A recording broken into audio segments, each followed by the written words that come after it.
Hello and Namaskar. In this video, we will be discuss about the GT score and all. That I got the 4 questions from the regarding queries from the Instagram, YouTube, and Telegram and other social media. Okay, the 4 question came like how much GT score is enough. What is the how to review the GTs? Fourth is which platform is the GT is good and its actual exam real exam experience. And fourth is the how much GT score enough to the correct the exam. Let me rectify these all things in the breakdown the one by one. Okay, and how much GT score is enough. First question मतलब frequently हर कोई पूछता है कि कितना GT का score है कि safe side है. मैं बोलता हूँ कोई भी GT का स्कोर सेफ साइड नहीं है और कोई भी कि वेल कॉन्फिडेंट मतलब उस तरीके से नहीं है कि भाई हाँ कि इतना GT स्कोर लाया तो पक्का पास है तो पक्का फेल है. इस तरीके ऐसा कुछ नहीं होता. सबसे पहले होता है कि उसका एम क्या होना चाहिए. GT का मेन एम होता है कि आप उसको लर्निंग फेज में समझो, उसको लर्न करो लर्निंग फेज में कि मैं कौन से वाले वीक एरियाज़ किया हूँ, कौन से वाले MCQs गलत किया हूँ, किस तरीके से किया हूँ. और सबसे पहले होता है कि एम ये होना चाहिए कि 90% से ऊपर आए. जब आपके प्रिपरेशन के 2-3 महीने बच जाए उससे पहले एम होना चाहिए कि 80% से ऊपर आए. Percentile not percent.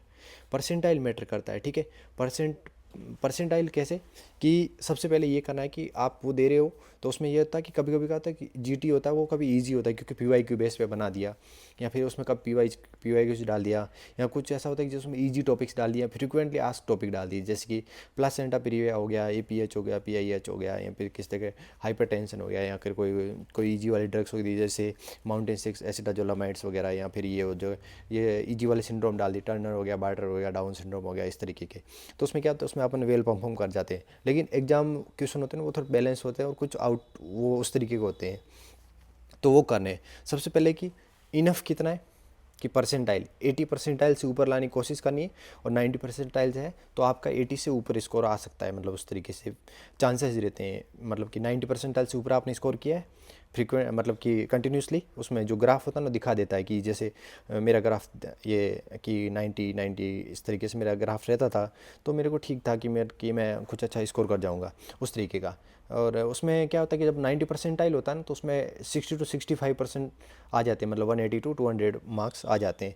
उसके बाद है कि अगर आपका 50 से 55 या परसेंट और कि 80% से कम स्कोर कर रहा है तो उसके लिए क्या करना है, वीक सब्जेक्ट्स देखने कौन कौन से सब्जेक्ट्स मेरे वीक आ रहे हैं और उस सब्जेक्ट में कौन कौन से मैं जो टॉपिक्स हैं वो गलत कर रहा हूँ बार बार. कि जैसे बार बार गलत होते थे तो उसको मैं क्या करता था कि मेरे पास ये मेरी कॉपी थी, GT कॉपी थी. ठीक है, ये कि यहाँ पर देखो GT एंड मिस्टेक्स कॉपी. ठीक है, तो मैं क्या करता इसको 2 भाग में बांट दिया था कि 2 पार्ट्स में बांट दिया इस तरीके से. ठीक है, तो इसमें क्लिनिकल नॉन क्लिनिकल 2 तरीके से. फिर उसमें मेरी जो भी मिस्टेक्स होती थी मैं उसको लिख देता था, फाइंड आउट कर देता था और फिर उसको बार जब भी GT होता था उससे पहले मैं इसको रिवाइज़ करता था. ठीक है, एक तो ये चीज़ हो गई. दूसरा ये कि मतलब कुछ ऐसे थे कि जो मेरे को बार बार ही गलत हो रहे थे तो मैं उसको स्टिकी नोट्स चिपका देता था. इस तरीके से मेरे ये स्टिकी नोट्स थे जिनको मैं आगे दीवार पे जहाँ पर जो भी मैं पढ़ता था वहाँ पे लगा देता था इस तरीके से. ठीक है, ये जी मेरे स्टिकी नोट्स थे. जैसे ये वैल्यूज़ है कुछ इस तरीके की कि एलिमिनेशन कब हुआ ये वो. ठीक है, इस तरीके से लगा दिया. क्लिनिकल और नॉन क्लिनिकल एक GT कॉपी बना दी थी जिसको 2 पार्ट में कि मेरे जो वीक हो रहे हैं या फिर जिसको मैं बार बार भूल रहा हूँ उसको मैंने ठीक किया था. सबसे पहले होता है. फिर सेकंड क्वेश्चन था कि how to review the GT का रिव्यू करने का सबसे बेस्ट तरीका है एग्जाम टाइम है 9 से 11:30 और 2 से 4:30. इस टाइम पर आपको GT को देना है और उसके बाद सबसे पहले पार्ट 2 को रिव्यू करना है. कंसेप्चुअल वाला पार्ट होता है जिसमें OBG सर्जरी और ये मेजर सब्जेक्ट आ गए और जो स्कोरिंग वाले सब्जेक्ट आ गए वो आ गए. तो उनको करना है. उनको करने के बाद क्या होता है कि उनके में कैसे करना है, सबसे पहले रॉन्ग वाले को करना है. फिर जो होता है कि जिसमें थोड़ा बहुत डाउट था उसको गैस में मार दो या उसको मार्क कर दो रिव्यू या फिर उसको कॉपी में लिख दो कि भाई हाँ कि ये वाला MCQs है, यहाँ पर ये वाला टॉपिक्स है, मेरे को इसको देखना, सबसे पहले इसको देखना है. ठीक है, या फिर उस टॉपिक को देखना है तो वो वाला कर दिया. उसके बाद में करना है आपको उसके उसके बाद में पार्ट 1 को करना है. पार्ट 1 में भी पहले रॉन्ग वाले फिर गैस वाले फिर सही वाले. ठीक है, उस सही में भी क्या होता है कभी कभी हमारा तुक्का सही लग जाता है तो वो गलत किया हुआ ज़्यादा सही होता है. एक फैकल्टी थे हमारे सर थे, उन्होंने बोला था जितने आप यहाँ पर गलत करोगे उतने वहाँ सही करोगे. तो जो भी गलत हो जाता है उससे सीख लेनी, उससे लर्निंग में रहना, उससे मतलब डिसअपॉइंट नहीं होना. ठीक है, तो जितने भी गलत हुए हैं तो वो एक गुड साइन होता है कि आप उसको सही कर दोगे, करेक्ट कर दोगे.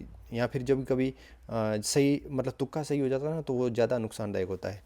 ये चीज़ हो गई. तीसरा क्वेश्चन था कि which platform is good for the GT. तो मैं एक एनएलसी का प्लेटफॉर्म था, वहाँ पर देता था। वो था कि मतलब कि वो पूरा एफएमजी क्यूरेटेड होता है। दूसरा था मेरो का देता था, और प्रेप का थोड़ा इरेलीवेंट होता है, मतलब लाइक वो क्वेश्चन यूएसएमएल से उठाए हुए होते हैं या फिर उस तरीके के होते हैं, वो क्लिनिकल बनाने के चक्कर में थोड़ा इरेलीवेंट बना देते हैं। बट ठीक है, अगर कोई वहाँ से दे रहा है तो मैं वो नहीं करूँगा, लेकिन उसमें उससे 20-30 मार्क्स आप ज़्यादा ही मान के चलो जितने आ रहे हैं उससे, ठीक है। और मेरो में जितना आ रहे हैं उसके मतलब कि उसके बराबर रहे हैं, उतने ही रहते हैं, ठीक है। मेरो एनएलसी के दोनों के उतने आते हैं, उतने, क्योंकि वो लोग क्या करते हैं एफएमजी के उतने बराबर के वो करके रखते हैं। फिर अगला क्वेश्चन था कि how much GT score is enough. तो वो मैंने बता दिया कि भाई मैं कितना स्कोर होना चाहिए कि मतलब कि परसेंट और परसेंटाइल। तो परसेंटाइल ज़्यादा मैटर करता है रादर देन कि परसेंट। ये वाला हो गया। रिव्यू कैसे करना वो हो गया कि एक जीटी कॉपी बनानी है, इस तरीके से 2 पार्ट में करनी है, नॉन क्लिनिकल, क्लिनिकल, और कौन कौन सी मिस्टेक्स हुई उसको वो प्रॉपर तरीके से उसको ठीक करना है।